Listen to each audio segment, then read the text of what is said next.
Hello दोस्तों, जय हिंद। कैसे हो आप सभी लोग। उम्मीद करती हूँ बहुत अच्छे होंगे और अपनी तैयारी बहुत अच्छे से कर रहे होंगे। आज हम लोग आरपीएफ, एसआई और कांस्टेबल के जीके जीएस की स्ट्रेटजी के बारे में बात करेंगे, क्योंकि दोनों का लगभग सेम होता है, सिलेबस सेम होता है, थोड़ा सा लेवल का डिफरेंस आ जाता है। उसमें थोड़ा सा ईजी पूछा जाता है, उसमें थोड़ा सा टफ पूछा जाता है, तो उसी के बारे में हम लोग बात करेंगे।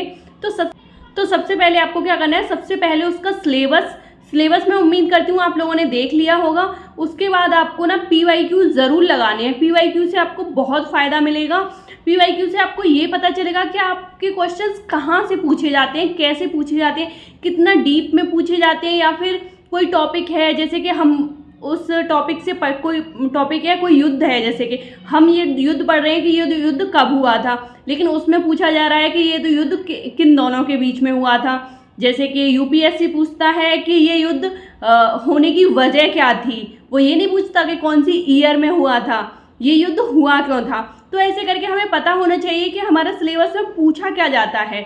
तो उस तरह से सबसे पहले आपको पीवाईक्यू बहुत अच्छे से लगाने। पीवाईक्यू आप अच्छे से लगा लोगे ना, तो फिर आपको किसी की भी ज़रूरत नहीं पड़ेगी। आपको खुद पता चल जाएगा कि हमें क्या पढ़ना है, क्या नहीं पढ़ना। जो भी हमें पढ़ना है उससे ज़्यादा इम्पोर्टेंट होता है हमें क्या छोड़ना है, क्योंकि किसी भी सब्जेक्ट का केवल 20% ही इम्पोर्टेंट होता है। आपने 80-20 रूल के बारे में सुना ही होगा। हमारा जो 80% रिजल्ट होता है वो 20% से, तो आपको वो जानना बहुत ही ज़्यादा ज़रूरी है कि आपको क्या पढ़ना है, क्या नहीं पढ़ना है। तो आपको 20% ही पढ़ना है, ज़्यादा नहीं पढ़ना है, उसी से आपका 80% रिजल्ट मिलेगा।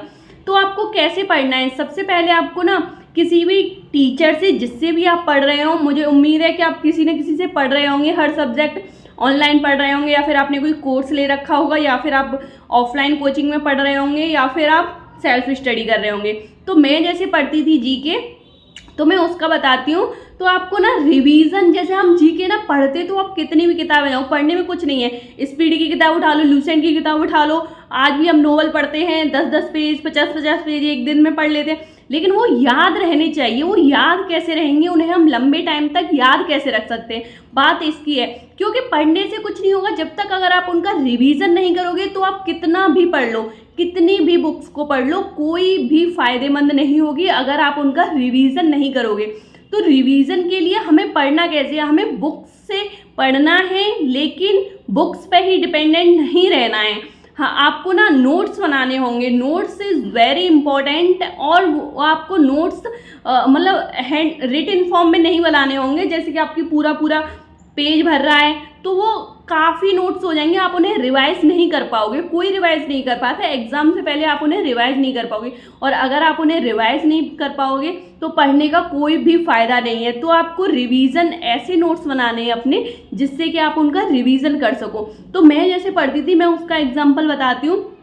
जैसे कि मैं कोई पर्टिकुलर टॉपिक पढ़ रही हूँ, तो मैं वो टॉपिक ना यूट्यूब से भी देख लेती थी। क्यों, यूट्यूब से थोड़ा सा हमें वीडियो में कोई चीज़ दिख रही है तो हमें थोड़ी सी आसानी हो जाती थी। तो मैं पर्टिकुलर टॉपिक यूट्यूब से भी देख लेती थी, और यूट्यूब से जो भी मुझे इंपॉर्टेंट चीज़ लगती थी वो मैं नोट डाउन कर लेती। वो मेरे फाइनल नोट्स नहीं हुआ करते थे, लेकिन मुझे जो भी इंपॉर्टेंट लगता था वो मैं नोट कर लेती थी, और थोड़ा सा मुझे समरी सी पता चल जाती थी उस टॉपिक के बारे में पर्टिकुलर। और फिर मैं लूसेंट की किताब, आप कोई भी बुक ले सकते हो, लूसेंट की किताब ले सकते हो, या फिर कोई और भी ले सकते हो। तो फिर मैं लूसेंट की बुक उठाई मैंने, और फिर मैंने वो चैप्टर पढ़ लिया, वो जो टॉपिक मैं पढ़ रही हूँ वो टॉपिक मैंने पढ़ लिया। और फिर मैं लेती थी लूसेंट की ऑब्जेक्टिव बुक। तो फिर मैं ऑब्जेक्टिव से, मैंने यूट्यूब से भी पढ़ लिया है, मैंने बुक से भी पढ़ लिया है, फिर मैं लेती थी ऑब्जेक्टिव बुक लूसेंट की। फिर मैं उससे क्वेश्चंस लगाती थी कि मुझसे कितने आ रहे हैं, कितने नहीं आ रहे हैं। कुछ बहुत सारे क्वेश्चंस आपको ऐसे मिलेंगे, भले ही आप यूट्यूब से पढ़ लो, भले ही आप बुक से पढ़ लो, लेकिन फिर भी कुछ क्वेश्चंस ऐसे होते हैं, हमें ऑब्जेक्टिव क्वेश्चंस जो होते हैं, बुक होती है उसमें कुछ ना कुछ नए मिलते ही हैं। तो हमारे पास 3 चीज़ें हो जाती थी, फिर उनसे तीनों से मिलके मेरे नोट्स हुआ करते थे।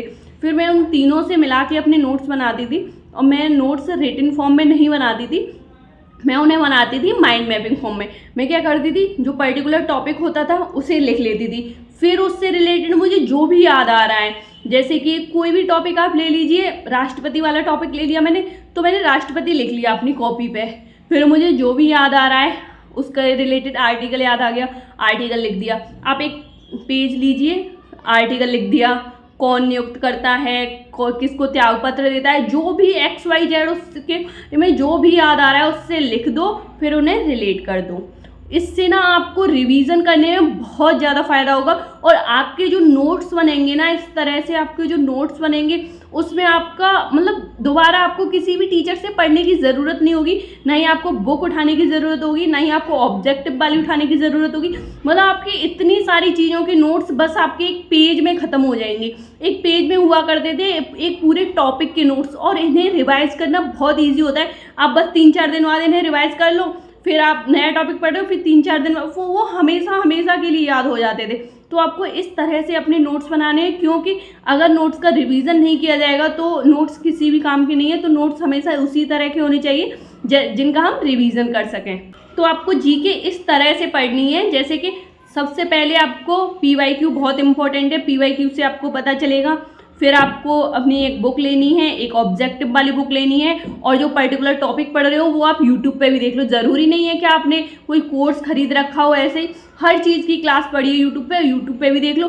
फिर उन तीनों चीज़ों से मिला के अपने नोट्स बनाओ, और एक बार आपके किसी चैप्टर के नोट्स बन जाएँ, उसमें ये देखो कि अगर इससे रिलेटेड, इस चैप्टर से रिलेटेड कोई क्वेश्चन आता है तो ऐसा कोई क्वेश्चन नहीं होगा जो इस नोट्स में नहीं मिलेगा।